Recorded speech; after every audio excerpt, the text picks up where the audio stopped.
In recent months, there has been a large-scale purge within the armed forces, the People's Liberation Army of the Chinese Communist Party, the Rocket Force, Strategic Support Force, Equipment Development Department, and even the Ministry of National Defense have all been heavily affected. High-ranking officials in these military branches and departments have been largely swept away. Both the current and former ministers of defense, Li Shangfu and Wei Fenghe, have disappeared one after another. Senior figures in the Rocket Force, including Commander Liu Chao and Political Commissioner Xiu Zongbo, as well as both current and former deputy commanders, have all been purged. Numerous deputy ministers and generals in the Equipment Development Department have been ousted. Xi Jinping's large-scale purge of the military is being termed as anti-corruption. Two recent cases seem to serve as justification for this label.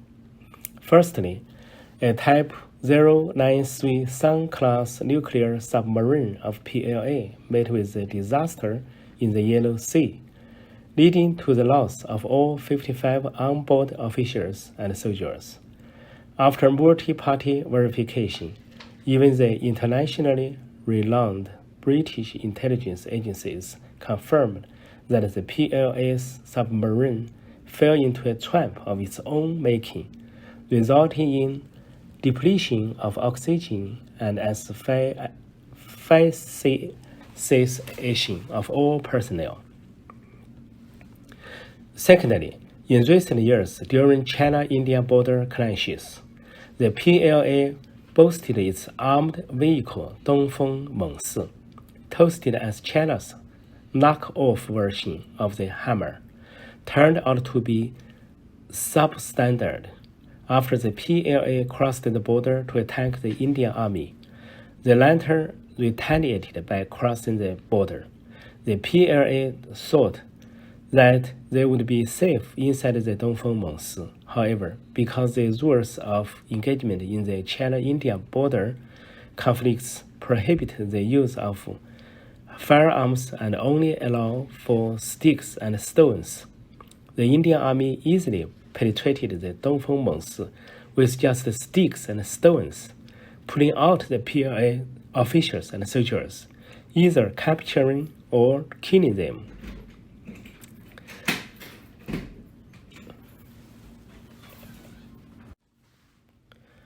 At the end of August, the Chinese Communist Party convened a national military equipment quality work conference, where Zhang Youxia, vice chairman of the Central Military Commission, said, "We must improve equipment quality with an attitude of being responsible for the lives of officers and soldiers."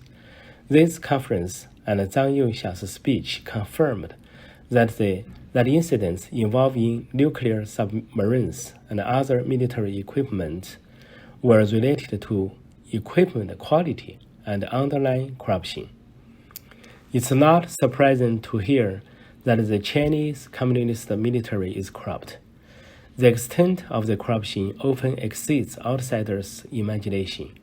If it's said that during Mao Zedong's era, the People's Liberation Army appeared not to be corrupt on the surface, but had localized corruption due to special supply practices, it's no secret that widespread corruption in the military has taken shape in recent decades. This is not the fault of the reform and opening up policy. Rather, it's the fault of an incomplete reform that includes economic but not political changes. Corruption is superficially a human nature issue, but essentially it's a systemic issue. Without political checks and balances and oversight mechanism, abnormal economic development and sudden wealth inevitably lead to corruption, and it is on a large scale. That is, under the influence of power, there is an extreme imbalance and a mutation in the distribution of wealth. One-party rule is, in itself, a form of corruption. When all power is monopolized by a single party, this constitutes political corruption. If low top of one-party rule, there is also one-man rule. It signifies an even higher degree of political corruption. When one person holds all the power and no criticism is allowed, even from within the party, this is not just corruption, but absolute corruption. Corruption on an extreme personal level. The text suggests that a look at Kim Jong-un's North Korea can clearly illustrate the inherent logic of absolute dictatorship and absolute corruption. In my point of view, there is no form of corruption that can match this level. The harm it brings is even worse than that of one-party rule. In other words, while one-party rule is corrupt, one-man rule represents the pinnacle of corruption.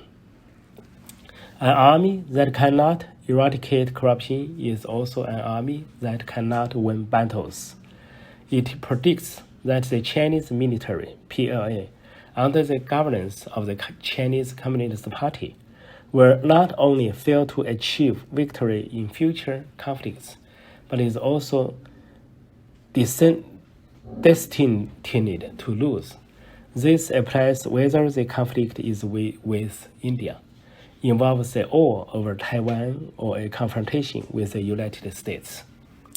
Some might argue that the Chinese military PLA has won battles in the past, especially during the Civil War. However, as I pointed out many times, that an army during the founding days of a dynasty is fundamentally different from one during the dynasty's decline. Examine Chinese history across various dynasties, like the Ming and Qing, supports this view. The Communist Party, which claims to be the inheritor of traditional Chinese political culture, is no exception. I believe that the current corruption in the Chinese military fits the characteristics of an army in decline, indicating not only that the so-called modernized military is only modern in appearance and lacks real combat capability, but also serves as evidence that the communist regime is in its final stages.